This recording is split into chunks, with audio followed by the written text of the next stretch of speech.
تو میرا بیٹا mobile phone کے شرعی آداب کو بھی سمجھ لیجئے. دیکھیے یہ دور حاضر کی ایسی ایجاد ہے، ایسی ایجاد، اور اللہ تعالیٰ کی قدرت کاملہ کا وہ شاہکار ہے، اللہ کی قدرت کا ہے. یہ نہ سمجھے کہ انسان نے کر لیا ہے سب کچھ. انسان کچھ نہیں کر سکتا جب تک رب نہ چاہے.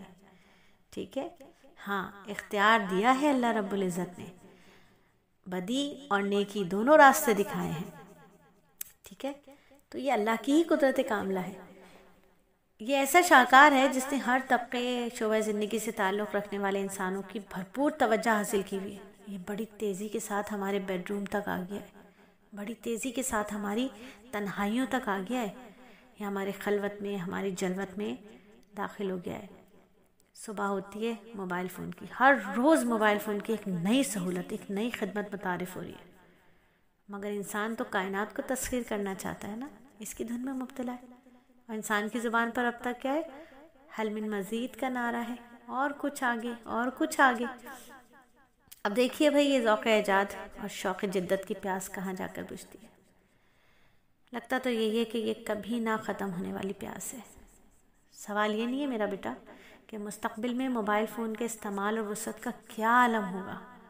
اہم بات یہ ہے میری بیٹیوں کہ تمام اخلاقی قدروں سے آزاد، تہذیب کی قید سے ماورا ہو کر یہ اہم انسانی ایجاد کا استعمال، اور اس کا استعمال ایسی بے احتیاطی کے ساتھ جاری رہا نا، تو وہ کون سا زخم ہوگا، وہ کون سا درد ہوگا، وہ کون سا گھاؤ ہوگا جو انسان کو اپنے اخلاق و کردار کے تنے بدن پر سہنا ہوگا.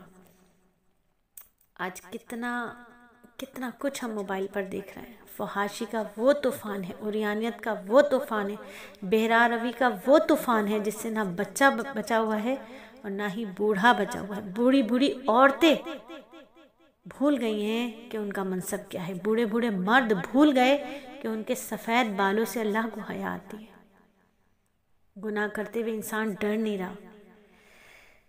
یہ جو دور حاضر کی نعمت ہے نا، اس کا استعمال صحیح کر لو میرا بیٹا، درست استعمال کر لو اس کا. اسلام ایسا قابل قبول اور بہترین دین ہے، فطرت کے تقاضوں کے عین مطابق ہے. تعلیمات وقفی، اس کی تعلیمات ہے نا، یہ وقتی نہیں ہے، یہ علاقائی نہیں ہے، یہ محدود نہیں ہے، پوری دنیا کے لیے تا قیامت مشعل راہ ہے. قیامت آنے تک اسلام کی تعلیمات ہدایت کے راستے کو روشن کرتی رہیں گی. روشنی مانگنے والا ہو تب نا. تو موبائل فون کے ایجاد، چونکہ قرون اولیٰ میں اس کا وجود بھی نہیں تھا، مگر جب ہم قرآن و سنت کے دلائل پر غور کرتے ہیں، ایسے اصول و ضوابط اخذ کرنا کوئی اچنبھے کی بات نہیں ہے.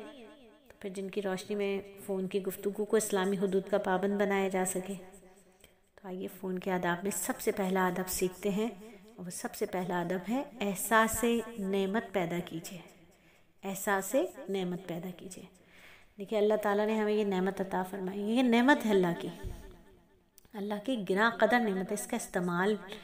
اس کا جو استعمال ہے نا، اس کے استعمال میں موجود بے احتیاطیوں کا ازالہ خود ہو جائے گا اگر ہم اسے نعمت سمجھیں گے. ٹھیک ہے، اور نعمتوں کا حساب لیا جائے گا. ہر نعمت کا حساب ہوگا. اللہ کیا دل میں سب سے پہلے تو احساس تشکر جنم لے گا. اللہ کا شکر ہے اللہ نے ہمیں یہ موبائل فون دیا ہے. اللہ کا احسان ہے کہ ہم ہر ایک سے رابطے میں ہیں، یہ موبائل ہمارے پاس ہے. لیکن اگر ہم اسے نعمت خداوندی خیال کرنے کے بجائے محض انسانی اعجاز سمجھیں گے نا، تو کیا ہوگا کہ ہم اس کے استعمال میں کسی قسم کا احتیاط نہیں کریں گے. کوئی اخلاقی پابندی، قانونی حدود کچھ بھی ہوں گی نا، تو اس کو ہم توڑنا چاہیں گے، اس کو عبور کرنا چاہیں گے، قانون کو ردی کی ٹوکری میں پھینک دیں گے. اور یہی ہو رہا ہے، ہم دیکھ رہے ہیں.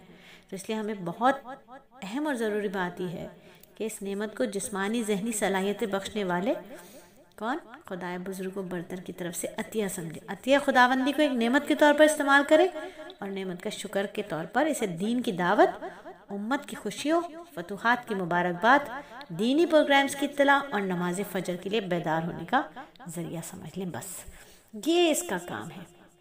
دین کی دعوت، کسی سے بات کرنی ہے، جیسے ہم ہمیشہ سمجھاتے ہیں